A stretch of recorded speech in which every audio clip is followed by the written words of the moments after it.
నమస్కారం. Welcome to Radha's ప్రాచీన ప్రాంగణం. ధనుర్మాసం సందర్భంగా ఎన్నో కొత్త కొత్త శీర్షికలతోటి మీ ముందరికి రావడం జరిగిందండి. వాటిలో భాగమే మన రంగవల్లితో రంగనాయకి పాసురం అని, ముత్యాల ముగ్గు గొబ్బిపాటతో అని, తెలుగు తిరుప్పావై పాసురాలని, ఆ రంగనాథ స్వామి మీద రచించినటువంటి ముకుందమాల అని, ఇలా ఎన్నో ఎన్నో కొత్త కొత్త కార్యక్రమాలతోటి మీ ముందరికి రావడం జరిగిందండి. మీరు కనుక నోటీస్ చేసినట్టయితే ఈసారి నేను మీ దగ్గరికి ఎన్నో ఎన్నో ఎన్నో ముగ్గుల్ని తీసుకురావడం జరిగిందండి.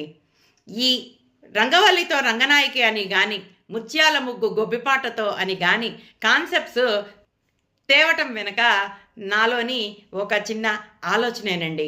ఈ అపార్ట్మెంట్ కల్చర్లో ఎక్కడ చూసినా కూడా ముగ్గు అనేది వేయడం మర్చిపోయారా అన్నట్టుగా అనిపించిందండి.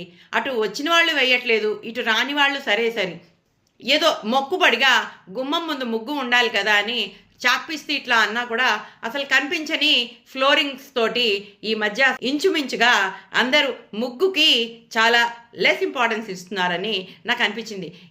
ఎంతో అందమైన ముగ్గు అనే సంస్కృతి మనము ఇలాగా పక్కన పెట్టేస్తే మెల్లగా కనుమరుగైపోతుందేమో, నెక్స్ట్ జనరేషన్ వాళ్ళకి ముగ్గులు రాకుండా పోతాయేమో అని చెప్పేసి నాకు అనిపించిందండి.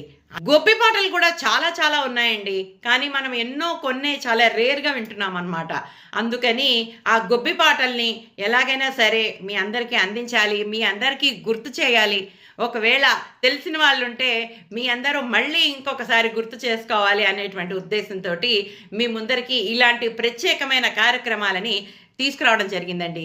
దీంట్లో భాగంగానే ఇంకొక స్టెప్ హెడ్ అనమాట, ఇంకొక అడుగు ముందరికి వెళ్ళి నేను ముగ్గుల పోటీ అనేది నిర్వహించడం జరిగింది. ముచ్చటైన ముగ్గు అనేటువంటి ఒక చిన్న కాంపిటీషన్ని నేను కండక్ట్ చేస్తున్నానండి. ఇది ఒక ఆన్లైన్ కాంపిటీషన్. నాకు తెలిసిన సర్కిల్లో ఉన్న వాళ్ళందరినీ కూడా నేను రిక్వెస్ట్ చేశాను, వాళ్ళకి వచ్చిన ముగ్గుల్ని నీట్గా ప్రజెంట్ చేసి నాకు వీడియో తీసి పంపించండి అని చెప్పి రిక్వెస్ట్ చేశాను అనమాట. ఎంతోమంది ఉత్సాహంగా ముందరకు వచ్చి నాకు చాలా వీడియోలని ఇచ్చారు. నేను చాలా చాలా సంతోషంగా ఉన్నానండి. నాకు అనుకున్న దానికన్నా ఇంకా ఎక్కువ మంది ముందరకు వచ్చి ఉత్సాహంగా 80 ఏళ్ల పెద్దవారి దగ్గర నుంచి 4 సంవత్సరాల చిన్నపిల్లలు కూడా ఈ ముగ్గుల పోటీలో పాల్గొన్నారండి. ఆ ముగ్గులేమిటి, ఆ కాంపిటీషన్ ఏంటి, విన్నర్స్ ఎవరు, ఈ వివరాలన్నిటితోటి మీ ముందరికి మళ్ళీ వస్తానండి. అంతవరకు సెలవు.